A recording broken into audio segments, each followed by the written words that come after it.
casa grande a Palacio Quemado está ingresando, ha roto prácticamente, la están tratando de abrir, entendemos que lo van a abrir nuevamente, han abierto la puerta de Palacio Quemado, este vehículo ha roto prácticamente. Ustedes. Welcome to the bold analysis. There is every reason for the President of the Republic of Kenya to spare some time and follow what's happening in Bolivia. The video I've just seen is an altercation between the President of Bolivia and the military, the head of military, because just this evening, or rather on 26th June, there is a coup d'etat that has happened in Bolivia. Bolivia's President Luis Arce, and has been, for the better part of the day, has been calling on the country to organize and mobilize against the coup d'etat in favor of democracy. And this is after soldiers and armored military vehicles positioned themselves and surrounded the presidential palace in Bolivia's capital.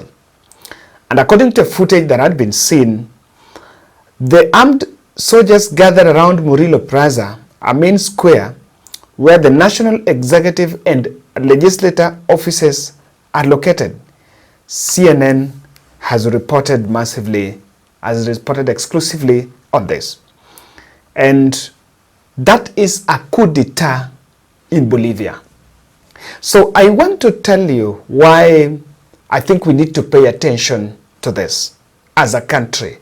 And of course, those sitting around the president must understand. And of course, if you look at that one, that is a military coup. In Kenya, what happened on Tuesday was a civilian coup. There's a difference. But there is every reason, because I have tried to delve deep so that I read between the lines. What exactly was the trigger in Bolivia? And it is at the time of finding out the trigger that I find out this is an interesting piece for even us as a country, a new crop of leaders to look at. And you may need to first to understand how things, political things developed in Bolivia. In Bolivia, they elected the first president, known as Morales, Mr. Morales, and became that was in 2005 election, became Bolivia's indigenous majority. He carried out a radical program after winning that election aimed at addressing extreme social divisions and inequalities. So after that election, it was a more divisive election. And by the time he was there, he tried to bring in inequalities. But after forcing his way in 2019, he vied successfully, forcefully vied for the third term against the will of the people. And the protests broke in Bolivia after that election, after he was declared the president. And he had to flee the nation in November 2019, and then election was called. He had to flee the country, and an interim president was put in place in 2019. That was in November. Now, in 2020, they now did fresh elections, and Arce, the president known as Arce, won that election. And after that election, I want you to look at those two transitions. There is the 2005 transition, and then the second transition in 2020 ushered in a new regime of socialist power with a call that summoned years of growing anger over the nation's dangerous depleting foreign reserves. But after, even the new president faced more challenges. And one thing, the reason why I'm saying the Bolivia situation should be a lesson to us as a country, there have been months of protests in Bolivia complaining and raising pertinent issues on economic degradation. And the economy has been performing poorly until recently. The nation depleted its foreign reserves, and the protest was we want dollars. So with prices surging, what the resultant effect, and this is what I want us to get, the resultant effect is prices for goods surging, dollars scarce, and lines snaking away from fuel-strapped gas because there was no fuel even in the stations. Protest in Bolivia intensified over the economy persistence decline from the continent's fastest growing 2 decades ago to one of the most crisis-stricken country. Bolivia was one of the best, was performing well amongst the South African countries. But due to the bad policies that were brought about by the new regime, they've been performing poorly. And that is, number one, is on economic policies. They had a dollar issue. Remember, this is a problem we've had here. Most of what's happening in the country, every protester or every Kenyan, there's nothing, there's no one called a protester. Protester is someone when you're street, and he's only a protester when he's in the street there. When he comes home, he's not a protester. And if anything, anyone can protest, so there is no special one person designated to be a protester now. But if you ask those who are showing resentment, one thing they will tell you is about economy. They'll tell you about no jobs. It is the same situation in Bolivia. And there have been months of unrest. So the CNN are reporting that despite of the president calling on the members of the public to come out and defend democracy, it seems the members of the public are not coming out and are actually siding with the military planners. But look at this. Apart from the economy, something very interesting happened last year, just on 6th June this month. Or before I look at that, it's also important to look at how Bolivia got there, where things are not even working for them. This is interesting because this is also happening here. Cracks in the governing party opened when Morales, the then president, and I wanted to look at then, Morales, who was re-elected but had forced his re-election so through fraud and other election malpractices and had to flee the country. The then Bolivia's first indigenous president ran for an unconstitutional third term.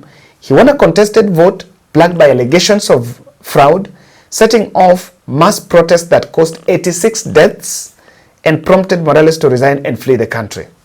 Now, an interim government took control over after that and won that election later. Now, Bolivia is home to the world's largest lithium reserves. They have the largest lithium reserves in the world. And now Bolivia, Chile, and Argentina actually constitute what is called the lithium triangle. They're the countries in the South America that they have endowed with, they have the largest lithium reserves. Lithium is used to produce batteries. The batteries in your car batteries, the batteries in your phone, the batteries used everywhere. It is used lithium. So recently, their president signed a deal with Russia, Putin, for Bolivia's 23 million metric tons of certified lithium reserves that have drawn interest both from China and Russia. And China, the country is now allying towards Russia, something that did not sit well with one of their closest allies, that is the America. And I was just following the political development there, the political development from Bolivia, that it borders deep issues and diplomatic mistakes and missteps that was taken by the country. I recently listened to Maponga. He's one of outspoken philosophers from South Africa, leaders from South Africa, and he's saying, every country in the world that is going to face election in the next 3 years must understand the new world order. And the new world order is the economy. Two things, the economy and the growing young population. It is for the first time in 2027 that nearly 50%, I think without exaggeration, 60% of those who voted in the first multi-party elections in this country in 1992 maybe are not going to vote. Maybe are not there. The boomers, maybe they're not. They'll not be the active voters. They're not active in political process. But then you tell it that with understanding that more than 70% of the Gen Z you are seeing are going to vote in the general election coming. And that is why someone was saying the question of the economy is a big thing. And I think there are three things that the countries must realize if you want to get your way with this. The countries must first shun from the foreign infiltration. Just keep off the IMF and the World Bank because everyone is in business. They're causing a lot of mess. I'm not saying that's what has caused the coup in Bolivia. The coup in Bolivia is happening and that's a military coup. In Kenya is a civilian coup. And there is every reason to look at economy is causing a problem. Let countries make their mistakes. Let things work within the countries. At least there will be a sense of patriotism. There is a lot of foreign infiltration in other countries. And look at, for example, the deal in Russia. The deal in Russia is looking US. And US is also seeking that, lithium. So I think there is every reason to learn from what's happening in Bolivia. Thank you guys. We are following on that and I'll give you more updates. Let's look at the Martin Luther King's son in country Kenya. I have an interesting piece for you here.